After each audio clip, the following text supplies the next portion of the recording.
ቻናላችንን ላይክ፣ ሼር፣ ኮሜንት ያርጋችሁ ከሐሙድ ቲቪ ጋር ቤተሰብ ይሁኑ። ለልጆቻቸው የሚጨነቁ ወላጅ እናት አባቶቻችንን ዛሬ በምን ቋንቋ ነው እያናገርን ያለነው? ትንሽ ኪታብ ሲቀራ ኢልሜ ከፍ ሲል በአካዳሚኩም ዲግሪው ዶክትሬቱ ሲያዝ ከፍ ሲባል እናት አባት ኋላ ቀር ተደርጎ ይታያሉ። በአሁን ዘመን አንተ አልተማርክም አንተ አታውቅም። እንዴት ሳይማር ያስተማረ ወላጅ ሳትማር ያስተማረች ወላጅ ወላሂ ዲግሪውም ያለው እሷ ጋር ነው። ለምን ከሷ ደስታ የልጄ ደስታ ይቀድማል ያለች፣ ከኔ ደስታ የልጄ ደስታ ይቀድማል ያለ ወላጅ አባት እነሱ ደረጃ ያላቸው እነሱ ናቸው። ላንተ እዚህ መድረስ ላንተ ስኬት በዱንያ ላይ እንደ እናትና እንደ አባት ማንም የለም። ወቅ ሰው አጠቃላይ ምናልባት እኮ ነው ያንተን ለውጥ ላያስደስተው ይችላል። ለምን በለጠ፣ ለምን ተቀየረ፣ ለምን ከኔ በለጠ ቤት መኪና ያዘ፣ ሰውኛ ባህሩ ምቀኝነት ሊመጣበት ይችላል። እናት ግን ሁሌም ከሷ በላይ እንድትሆን ትመኛለች። ሁሌም ከኔ በላይ ትላለች አይደል? እሷ በባዶ እግሯ እየሄደች አንተ ጫማ እንድትለብስ ትፈልጋለች። እሷ ተርባ አንተ እንድትጠግብኛ እንድንጠግብ የምትፈልገው እናት ናት። አላህ ሐቋን አከበደው። ሱረቱ ኢስራ ላይ አላህ እንዲህ በማለት ገለጸ። ወቀዳ ረቡከ ጌታህ ወሰነ ፈረደ፣ አላ ተዕቡዱ ኢላ ኢያሁ እሱን እንጂ ከሱ ውጭ ሌላ ማንንም እንዳትገዙ፣ ለማንም እንዳታጎበድዱ፣ ከሱ ውጭ ማንንም እንዳታመልኩ። ስትቸገሩ ያ ረብ ነው ማለት ያለባችሁ። ከአላህ ውጭ ማንንም እንዳትገዙ፣ በደስታችሁ በመከራችሁም ሰዓት፣ በክረምቱም በበጋው በየትኛውም ሰዓት ከአላህ ውጭ ማንንም ነው። አላህ ማይደራደርበት ጉዳይ ነው። አላህ እቺ ዱንያ ለቀን እስክንሄድ የእሱ ታማኝ ባሪያ ሆነን እሱም ብቻ ተገዝተን ለሱ ብቻ ጎብድደን ለሱ ብቻ ታዛዥ ሆነን የምንጓዝ አላህ ያድርገን። ወላሂ የፈለገ ቢሆን ኢማን ከልባችን ከወጣ ኢስላምን ከለቀቅነው ኪሳራ ነው አይደለም? አቡ ጣሊብ እኮ እንደዛ ነው። አቡ ጣሊብ የነብዩ ሰለላሁ ዐለይሂ ወሰለም አጎት፣ ለነብዩ ዳዕዋ የጀርባ አጥንት ሆኖ ጀርባ ማለት በቃ ደጀን ሲከላከሉ የወንድሜ ልጅ አብሽር የፈለግከውን አስተምር አንተ ጎን ነኝ ብለው ሁሉም ዘመዶቻቸው አቡ ለሃብ ጭምር ነብዩን ለመግደል ሲያሴር አዛ ለማድረግ ሲንቀሳቀስ አቡ ጣሊብ ግን በጭራሽ አሳልፌ አልሰጥም ብለው ያ ሁሉ መስዋዕት ከፍለው መጨረሻ ሰዓት ግን እቺን ከሊማ አላሉ፣ ላኢላሃ ኢላላህ አላሉ። የነብይ ዘመር ስለሆነ ጀነት ይገባል አይባልም። ለምን? መን በጣ ቢሂ አመሉሁ ለም ይስርዕ ቢሂ ነሰቡሁ። ስራ ወደ ኋላ ያስቀረሰው የዘሩ ምንነት ወደፊት አስኪደው አባቴ ሸኽ ስለሆነ እኔ ላ የለም ስራ እያንዳንዳችን ስለ ራሳችን ነው። ፋጢማን እኮ አሏት የፈለግሽውን ጠይቂኝ አደርግልሻለሁ በዚህ ዱንያ ላይ፣ ነገር ግን ለአኺራ የሚጠቅምሽን ሰርተሽ ሂጂ። አባቴ ነብይ ነው ብለሽ ጀነት በዚህ አይገኝም። የሚጠቅምሽን ሰርተሽ ሂጂ። ይሄ ነው ምክር የለገሷት። ስለዚህ አላህ ምን አለ? አላ ተዕቡዱ ኢላ ኢያሁ እሱን እንጂ ሌላ ማንንም እንዳትገዙ አለና ወቢልዋሊደይን ኢሕሳና በወላጆቻችሁም ላይ መልካምን ዋሉ በጎ ዋሉ። ኢማ የብሉገና ዐንደከ አልኪበረ አሐዱሁማ አው ኪላሁማ ምናልባት አንተ ዘንድ እርጅና ይዟቸው አርጅተው እድሜያቸው ትልቅ ሆኖ ከደረሱ አንዳቸው ወይ ሁለታቸው ካገኛቸው ፈላ ተቁል ለሁማ ኡፍን ኡፍ ሚል ቃል እንዳትጠቀም እነሱ ጋር እንዳትላቸው። ቁርአን ላይ የተጠቀሰው ትልቁ ስድብ ምንድነው? ኡፍ ነው። ዛሬማ ኡፍ ብንል እኮ ሷሊሆች ነን እኛ። ከኡፍ በላይ አለ ሚገፈትራላ ሚያመናጭቃላ ውሃ ሚደፋላ ይሄን ሽሮሽን አንቺ ቢ ብሎ ያ አላህ ኡፍማ መልካም ሰው ማለት ነው በአሁን ዘመን። አላህ ግን ከባድ ያለው ምንድነው? ፈላ ተቁል ለሁማ ኡፍን ኡፍ እንዳትላቸው፣ ወላ ተንሃርሁማ እንዳታመናጭቃቸው እንዳትገላምጣቸው፣ ወቁል ለሁማ ቀውለን ከሪማ ይልቁንም መልካም ንግግርን ተናገራቸው። ከባድ ቃል እድሜያቸው በሄደ ሰዓት ነው አላህ ይሄን ያገዘፈው። ኤሮፕ ላይ አንድ ከፈረንሳይ አካባቢ መጣ ወንድም አንድ ታሪክ ሲያጫውተኝ ምን አለኝ? እንደምታውቁት እኛ ዛሬ የነሱን ባህል ወስደናል አይደል? የአውሮፓዎችን የእናት ቀን፣ የአባት ቀን፣ የሴቶች ቀን። እናት ሁሌም ቀኗ ነው እኮ በአመት አንድ አይደለም ቀኗ እናት። አባት ሁሌም ቀኑ ነው በአመት አንድ አይደለም ቀኑ። ሁሌም አባት ሊከበር ይገባል፣ ሁሌም እናት ልትከበር ይገባል። በአመት አንድ ቀን እነሱ ምን ያደርጋሉ? የእናት ቀን የሚባለውን ከእናቱ ጋር ያሳልፋል። ከአባቱ ጋር ያሳልፋል። አገራችንም ዛሬ ሙስሊሙ ማህበረሰብ የእናት ቀን ሲባል ከእናት ከአባቱ ፎቶ ይነሳል፣ ሰልፊ ምናምን እያደረገ ይለቃል። ዛሬ እንኳን አባቴ ምናምን የመልካም እንትን ገልጽ። እናት ሁሌም ቀን አላት። በየትኛውም ሰከንድ ሐቋ ሊጎደል አይገባም ብሎ የተከራከረላት አላህ ነው። አባት ሁሌም ሐቅ አለው። እኛ የነሱን ባህል ያዝንና የእናት ቀን የአባት ቀን የሴቶች ቀን የምን ቀን ተጀመረ እንጂ ከኛ መልካም ነገሩን ልንሰጣቸው ይገባል እንጂ የነሱን መጥፎን ባህሪ ልኛ ልንወርስ አይገባም። እና እነዚህ አውሮፖች አለኝ በአመት የእናት ቀን የአባት ቀን የሚባል አለ፣ በጣም ያከብራሉ። ከዛ ውጭስ አመቱን ሙሉ ዞር ብሎ አያቸውም። እድሜያቸው ደግሞ ሲሄድ ልክ ሀገራችን የአረጋውያን ማስቀመጫ እንደሚባል የአመት ይከፍልና እድሜያቸው ሄዱ እናቱ ከሆነች ወይ አባቱ ከሆነች የአመት ይከፍልና እዛ ያስቀምጣል። በቃኛ ከዚህ ቻሮጊት ጋር ምንድነው የሚጨቃጨቀው ብሎ እሱ ሀያቱን እንደፈለገ ይኖራል። እና አንድች ወጣት አውሮፓ ሴት የሙስሊም ቤተሰብ ትመለከታለች። እነዚህ ሙስሊሞች እናት በእድሜ ሄደች እናት ናት። ዛሬ ወንዱ ይመጣል ይንከባከባል፣ ነገ ሴቷ ትመጣለች። እንዲህ ያሉ በየቀኑ እየመጡ እናታቸውን ሲንከባከቡ ስትመለከት እቺ ወጣት ሴት ጠጋለችና ለዚች አዛውንት ወይም ደግሞ እድሜዋ ለገፋ ሙስሊም እናት እነዚህ ልጆች ምንድን ናቸው አንቺ ጋር የሚመጡት? ልጆቼ ናቸው። ልጆችሽ? አዎ። ስራ የላቸውም እንዴ አለች። ስራ ፈት ብለው ነው የሚያስቡት እናት አባትን መንከባከብ። ኧረ አላቸው። ታዲያ ምንድነው ከኛ ሀገር ባህል ውጭ ሆነ? በዚህ ሰዓት እኮ እድሜ የገፋ ሰው እኮ የሚቀመጠው ሌላ ቦታ ነው። አይ እስላም ደግሞ ይሄን አላለም፣ ቁርአን ይሄን አላለም። ያስተማራቸው እንደውም ሐቅ ከባድ ሆኖ ያደረገባቸው በዚህ ሰዓት ነው። አላህ የጠቀሳት እድሜ ተመልከቱ። ኢማ የብሉገነ ዐንደከ አልኪበራ፣ እድሜያቸው በገፋ ሰዓት። ለምን እንደ ልጅ ሊያደርጋቸው ይችላል፣ ሊያነጫነጫቸው ይችላል። በዛ ሰዓት ሐቃቸውን ተወጣ ጠንካራውን እያለ ነው አላህ። ይሄ ነው የቁርአን አስተምሮ አለቻት። ነው እንዴ? አዎ። እቺ ወጣት ሴት ልጇን አንዲት መስጊድ ላይ ትልካለች። ላከችና ልጅዮ ሲገባ ከየት መጣ ይሉታል የመስጊዱ ሼኽ ኢማም። አይኔ እናቴ ልካ ነው እዚህ እናንተ ጋር እንድማር ነው። እናታ ወይት አካባቢ ናት? ያው ጨርሼ እስከወጣ በር ላይ ቁጭ ብላ እየጠበቀች ነው። ሼኽየው ወጥተው አናገሯት። ልጅሽን ለምንድን ነው እኛ ጋር የላክሽው? አይ ጎረቤቶችን ተመልክቻለሁ፣ የእናት የአባት ሐቅ ኢስላም ያለው የሰጣቸውን ደረጃ አንድች ሙስሊም ቤተሰብ ነግራኛለች። ስለዚህ እኔም ልጄ የእናንተን ተርቢያ የእናንተን አስተምሮ ተምሮ ኢስላምን አውቆ ተረድቶ ነገ እድሜ ሲሄድ አውጥቶ እንዲጥለኝ አልፈልግም፣ በሱ እንክብካቤ ውስጥ መሆን እፈልጋለሁ አለች። ሐቂቀተን የእናት የአባት ሐቅ ከባድ ነው ወላሂ። ብዙ ወንጀሎች ምናልባት አኺራ ሊዘልቁ ይችላሉ ቅጣታቸው። የወላጆች ሐቅ ግን እዛ አይደለም ሄደው እዚህ ይጀምራል። እናት አባቱን የሚያስቀይም የሚያስከፋ ሰው ውጤቱን እዚህ ያገኘዋል። በተቃራኒ መልካም የሆነ ሰው ውጤቱን እዚህ ያገኘዋል። አንድ ዓሊም ምን ይላሉ? እናት አባቱን የሚንከባከብ ሰው 4 ጥቅሞችን ያገኛል አሉ። በዱንያ 3 ያገኛል፣ አኺራ ዋናውን ያገኛል። አንደኛው እድሜው ይረዝምለታል፣ እድሜው ይረዝምለታል። ሁለተኛው ርዝቁን አላህ ያሰፋለታል። ሶስተኛ ሷሊህ ልጅ ይሰጠዋል። አራተኛ ጀነት ለመግባት ሰበብ ይሆናል። ግልጽ ነው። ሐዲሱም ይሄን ነው የሚለው መን አሐበ አን ዩብሰጠ ለሁ ፊ ሪዝቂሂ ወዩንሰዐ ለሁ ፊ አሰሪሂ ፈልየሲል ረሒመሁ አሉ ነቢ ስ ሰለም። እድሜው እንዲረዝምለት ርዝቁ እንዲሰፋለት የፈለገ ዝምድናውን ይቀጥል። ዋና ዘመዶች ደግሞ እናት አባት ናቸው። አያችሁ ኢብራሂም ዓለይሂ ሰላም አባታቸው ጣዖት አምላኪ ናቸው አዘር። እንደዛም ከመሆናቸው ጋር ለአባታቸው አንድ ቀን መጥፎ ቃል አልተናገሩም። ዳዕዋም ሲያረጉ እያሞካሹ በቃ እያቀላም ሲጠሯቸው በምን ሁኔታ ምን አንተ እንትናዬ እንዲያል ያ አበቲ እያሉ ያ አበቲ ሊመ ተዕቡዱ ሸይጣን፣ አባቴ ወይ ሸይጣንን ለምን ትገዛለህ? እንዲህ እያሉ እያባበሉ ዳዕዋ ሲያረጉላቸው የአባት ምላሽ ግን ሌላ ነበር።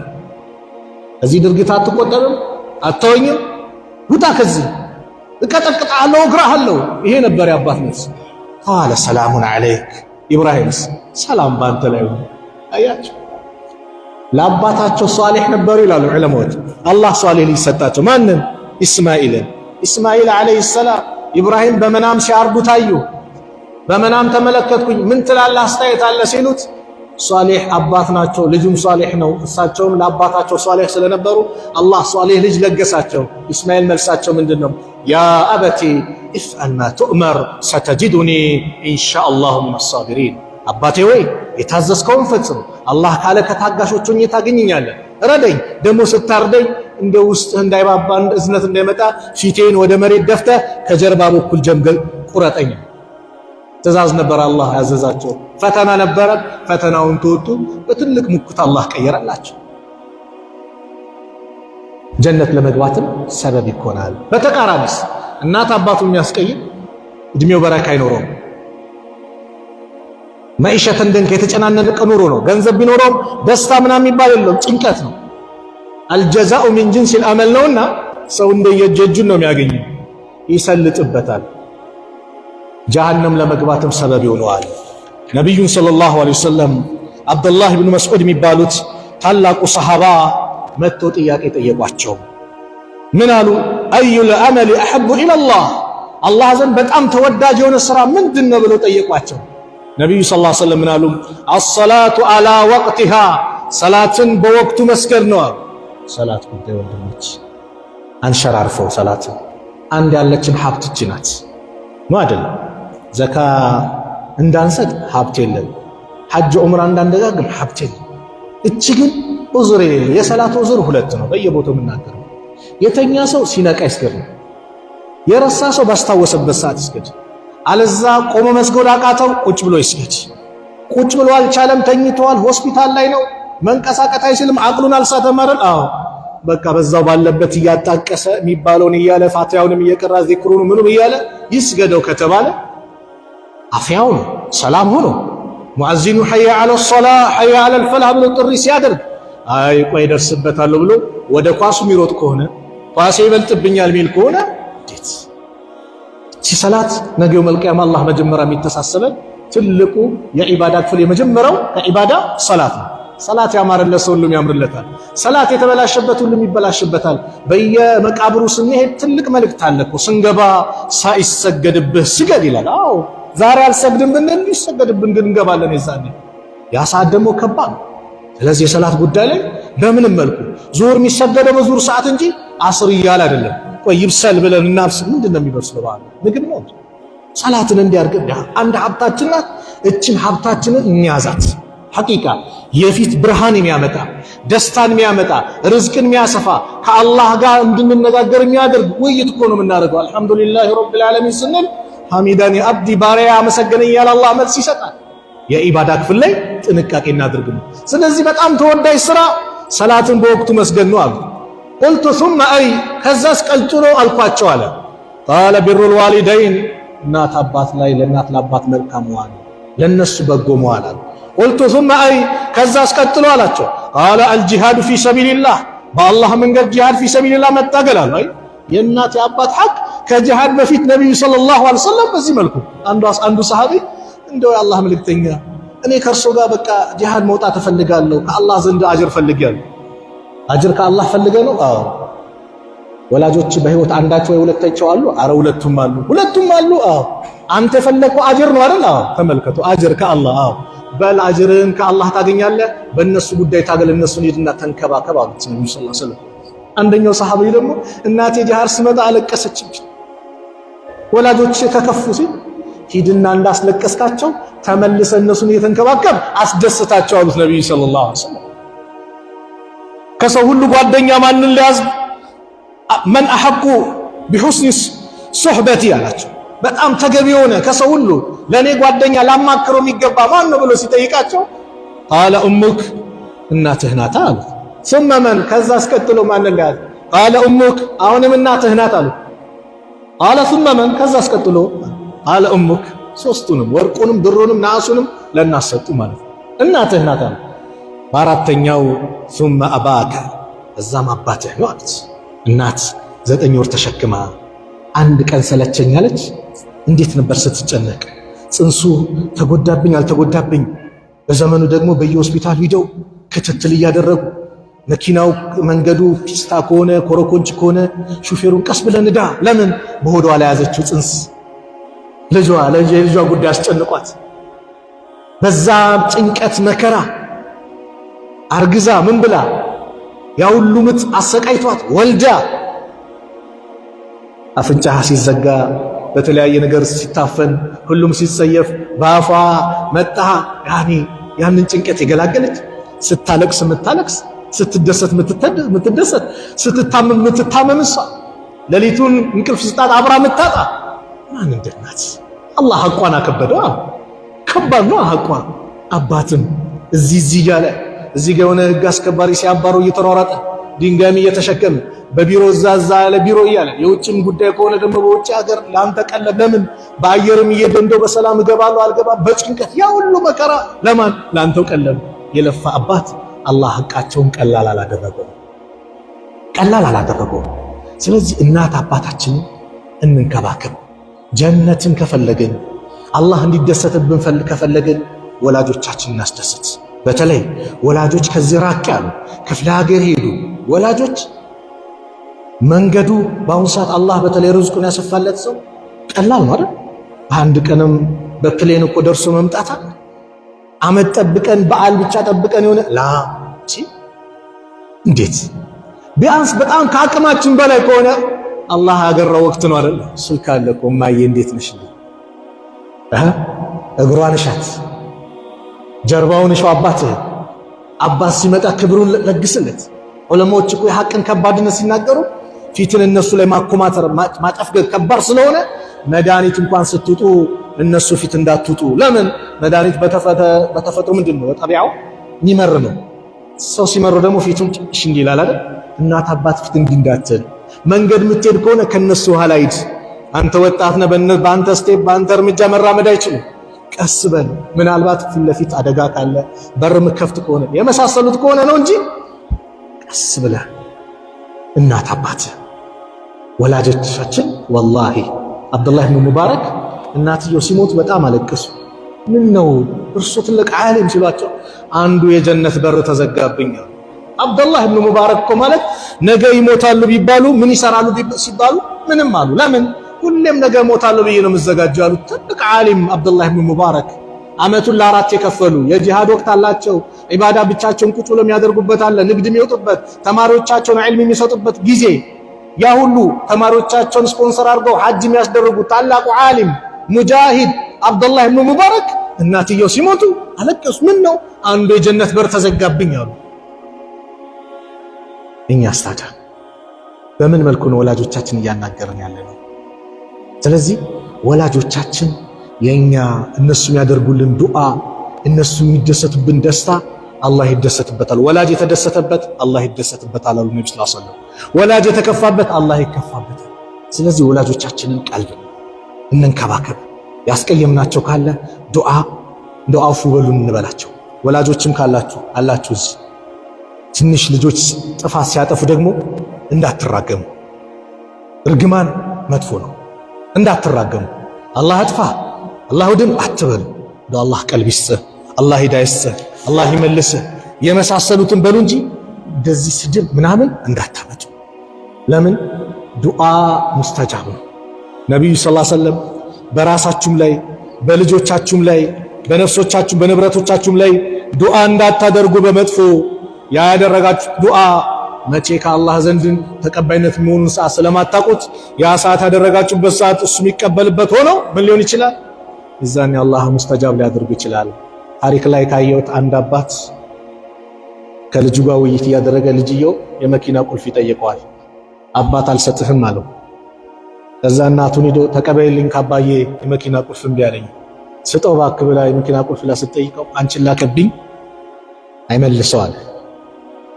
ያቺ ሰዓት ለካ የተሰማችበት ሰዓት ነው። ለይ ሰዓታት ይጠበቃል አይመጣም። መጨረሻ አንድ ስልክ ተደወለ። ስልኩ ሲነሳ ልጃችሁ በመኪና አደጋ ህይወቱ አልፎ እንደዚህ ሆስፒታል ይገኛል አሉ። ሱብሃንአላህ። ስለዚህ ጥንቃቄ እናድርግ። ያፈር ብላ አላህ ያጥፋ ምናምን አንበል፣ እንጠንቀቅ። የመጨረሻ አንድ ሐዲስ ተናግሬ ልዝጋው። ለምን ከተባለ ዛሬ እኔ እንጃ አለ አልልም፣ ግን አንዳንድ ሰው ውሎውን ስለሚመስል እናት እንዴቱ ላኢላሃ ኢላላህ እናት እንዴት ትሰደባለች? የሰው እናት ይሰደባል። በኢስላም አስተምሮ ግን የራሱን እናት ነው የተሳደበው አሉ ነብዩ ሰለላሁ ዐለይሂ ወሰለም። በአንድ ሐዲስ የአላህ መልእክተኛ ምን አሉ? ሚነል ከባኢሪ አሉ ከትላልቅ ወንጀሎች መካከል ሸትሙ ረጁል ዋሊደይሂ ሰውየው እናት አባቱን መሳደቡ ነው። ሰሃቦቹ ግራ ገባቸውና ቃሉ ያ ረሱላላህ አንተ የአላህ መልእክተኛ ወሃል የሽትሙ ረጁል ዋሊደይሂ እንደው ሰው ወላጆቹን ይሳደባል እንደ አፍ አውጥቷል? ቃለ ነዓም የሱቡ አባ ረጁሊ ፈየሱቡ አባሁ አንድ ሰውን አባት ይሳደባል እሱም የሱን አባት። እናትህን ሲለው ያንተው እናት ይላል አይደል? አዎ የዚህ ጊዜ አባቱንም የሰው አባት ይሳደባል አባቱን ይሰድቡበታል። የሰው እናት ይሳደባል እናቱን መልሶ ትሰደብበታለች። የዚህ ጊዜ ራሱ እንደተሳደበ ይቆጠራል። እናቴ ለመሰደባ ምክንያቱ ማን ነኝ? እኔ ነኝ። ስለዚህ ከአላህ ጋርም ሲሆን ወላ ተስቡ الذين يدعون من دون الله ከአላህ ውጭ የሚያመልኩትን አካላት አትሳደቡ። ለምን? እነሱ ያለ እውቀት ማን ይሰድባሉ? አላህን ይሳደባሉ። ስለዚህ እኔ ተሳድቤ አላህን የሚሰደብ ከሆነ እኔው ነው የሚጠየቀው። ጥንቃቄ ማድረግ አለብን። እስላም የስነ ምግባር ዲን ነው። አኽላቅ ስነ ምግባራችን ያስተማረ ነው። ወላጆች ከሞቱ በኋላም ሐቅ አላቸው። ያ ሐቃቸው ምንድነው ከተባለ ዱዓ ማድረግ፣ እስትግፋር ማብዛት፣ የነሱን ጓደኞቻቸውን መዘየር፣ ቃላቸውን መሙላት፣ ዝምድናቸውን መቀጠል። እናት አባት የሞቱ ካሉ አላህ የጀነት አላህ ይበላቸው። አሚን በሉ። አዎ የእናት አባት ሐቅ ትልቅ ነውና ከሞቱም በኋላ ሐቅ አላቸው። አንደኛ ዱዓ፣ ሰግደኑላ በሰገዱን ቁጥር ዱዓ እናድርግላቸው። ኢብኑ ዑየይና የሚባሉ ታላቁ ዓሊም ምን ይላሉ? ከሰላት በኋላ እኔንም ወላጆችህንም አመስግን የሚለውን የቁርአን አንቀጽ አነሱና 5 አውቃት ሰላት የሚሰግድ አላህን አመስግነዋል አሉ። እንደዚሁም ደግሞ ከሰላት በኋላ ደግሞ ለወላጆቹ ሰላት ውስጥም ሆነ ከሰላት በኋላ ዱዓ የሚያደርግላቸው ከሆነ እንደሱም የነሱን ሐቅ ሞልተዋል። ስለዚህ ሁሌ በሰገድን ቁጥር እናት አባቴን አላህ ነው ያዘዘው። ወቁል ረቢ ኢርሐምሁማ ከማ ረበያኒ ሰጊራ። ይሄ ወቁል ረቢ በል ጌታዬ ኢርሐምሁማ አዘንላቸው ከማ ረበያኒ ሰጊራ እኔን በልጅነት የተንከባክበው እንዳሳደጉኝ እዝነትን ለግሳቸው ቀብራቸውን አስፋላቸው ብለህ ዱዓ ስታደርግ አላህ ይቀበላል። አባት መዝገቡ በሱ ይመጣል ነገ የውመል ቂያማ። ከየት መጣ ሲል ይሄ በልጅህ ነው፣ የልጅህ እስትግፋር የልጅህ ዱዓ ነው ይባላል። ስለዚህ እናት አባቶቻችንን እናክብር፣ ዱዓ እናድርግ። ምናልባት ሐጅ ካላደረጉ ዑምራ ካላደረጉ ደግሞ አላህ ወፍቆ የራስን ሐጅ አድርገህ ከሆነ ሌላም እንደዚሁ አቅሙ ሲለግስ ዛሬ ለእናቴ ነይቼ ሐጅ በል አላህ ይጽፍላቸዋል። ጉድጓዷ በእነሱ ስም አውጣ፣ ገጠር ውስጥ ግባ፣ ችግረኞች አሉ ጉድጓዷ አውጣ፣ በእናቴ ስም በአባቴ ስም ብለህ አጅራቸውን የሰደቀቱ ጃሪያ ይሆናል። በቃ ይሄ ነው መልካም ልጅ ማለት። አለዛ ኡስታዝ ናስር የኮልፌ ቀብር ለሚያስተናግደው ሲናገር እንደሰማሁት አንድ ወጣት ከረጅም ጊዜ በኋላ ጓደኞቹ ጋር ርቆ መጣ። ሲያገኙት የጠፋ አሉት። ሼባው ጫራ አላቸው። ምን ማለት ነው? አባቴ ሞቶ እኮ ማለት ነው። በዚህ ቋንቋ አራዳ ነኝ ብሎ በዚህ ቋንቋ ተናገረ። ነው እንዲያው በልጊጭ አሉት። ምን ማለት ነው? እንኳን ደስ አለ አሉት። ይህ ልጅ ምን ይናገር ነበር? እንደ ሽማግሌ መች ነበር ሄዶ እያለ ነበር።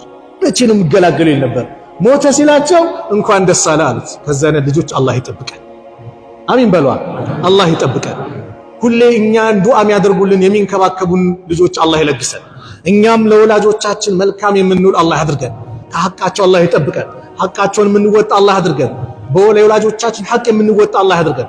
ወላጆቻችን ሐቃቸውን ጠብቀን እኛ ደግሞ ሐቃችንን የሚጠብቁ ልጆች አላህ ይለግሰን። ሷሊህ የሆኑ ልጆች አላህ ይለግሰን። እንደው ዱዓ ስናደርግ ልጅ ለግሰን ብቻ ሳይሆን ሷሊህ ልጅ ዙርየተን ጠይባ እንዳሉት ዘከሪያ ሷሊህ ልጅ ለግሰን ብለን ዱዓ እናድርግ። አላህ ከሚለግሳቸውም አላህ ያድርገን። መጨረሻችንን አላህ ያሳምረን። መጨረሻችንን አላህ ያሳምረን። የታመሙብን ቤተሰቦቻችን አላህ ያሽራቸው።